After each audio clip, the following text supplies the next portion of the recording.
తెలుగు వారి number 1 choice Telugu matrimony. కూర్చోండి, నేనే పిలుద్దాం అనుకుంటున్నాను. ఇంతలోపే మీరు వచ్చేశారు. మీరు కూర్చోండి, నేను వెళ్ళి పవిత్రని పిలుచుకొస్తాను. నేను పిలిచాను సీత, వస్తానన్నది.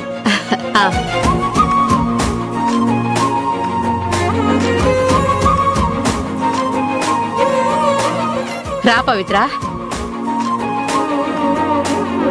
కూర్చో.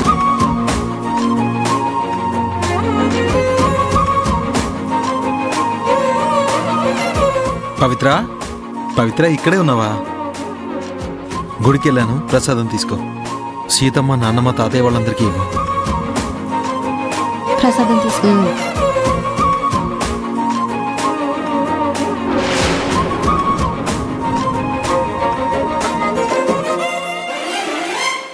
ఇదేంట్రా, ఎన్నడూ లేంది నువ్వు గుడికెళ్ళి పూజ చేయించావు? ఏంటి విశేషం?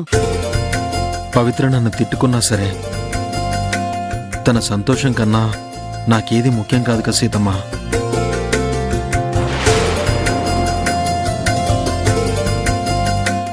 ఏ ఆటంకం లేకుండా సంజన వినోద్ల పెళ్లి జరగాలి. పవిత్రకి సంజుకి ఎలాంటి డిస్టర్బెన్స్ లేకుండా ఉండేలా చేయమని ఆ దేవుణ్ణి వేడుకుని పూజ చేయించాను. నువ్వు పవిత్ర మెళ్ళో తాళి కట్టడం దైవేచ్ఛ. ఆ దైవమే మిమ్మల్ని కలిపినప్పుడు ఇక ఏ దుష్టశక్తి మిమ్మల్ని వేరు చేయలేదు. అందుకే ఆ దేవుడు సంజు మనసు మార్చి వినోద్ని పెళ్లి చేసుకోవడానికి ఒప్పుకునేలా చేశాడు.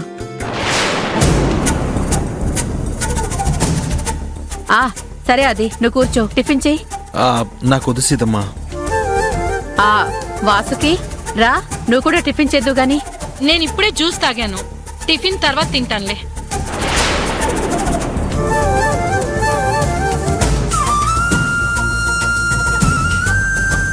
సీత, సీత.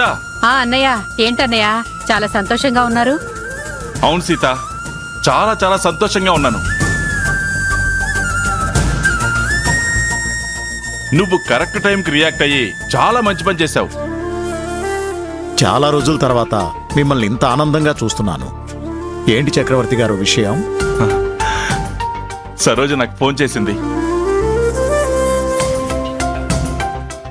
సరోజ మీకు ఫోన్ చేసిందా?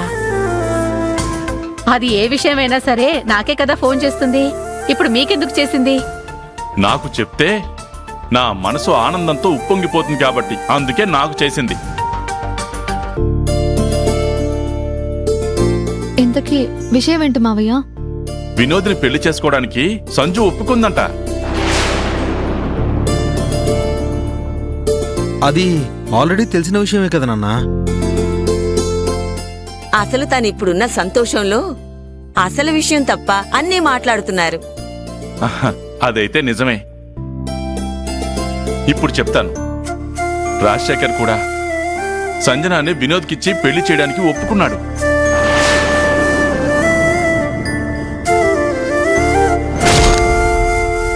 సంజన స్వయంగా రాజశేఖర్ని ఒప్పించిందట. రాజశేఖర్ ఒప్పుకుంటాడో లేదోనని సుదర్శన్ వాళ్ళతో ఒక మాట అయితే అన్నాను, కానీ నా మీద ఆది మీదున్న కోపంతో ఈ పెళ్లికి ఒప్పుకోడేమోనని మనసులో మూలన భయం ఉండింది. ఇప్పుడు ఆ భయం పోయి మనసంతా ప్రశాంతంగా మారింది.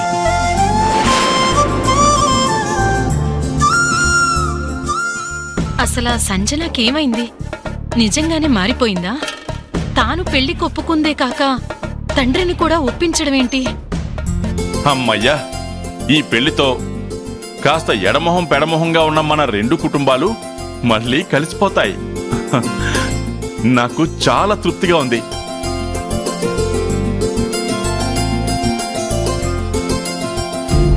సంజు అంత తేలిగ్గా పెళ్లికి ఒప్పుకోవడం నాకు డౌట్గా ఉంది. అంటే ఇప్పుడు తండ్రిని కూడా ఒప్పించిందంటే ఏదో తేడా కొడుతోంది. ఏదో గేమ్ ప్లాన్ చేస్తున్నట్టుంది. ఏమై ఉంటుంది?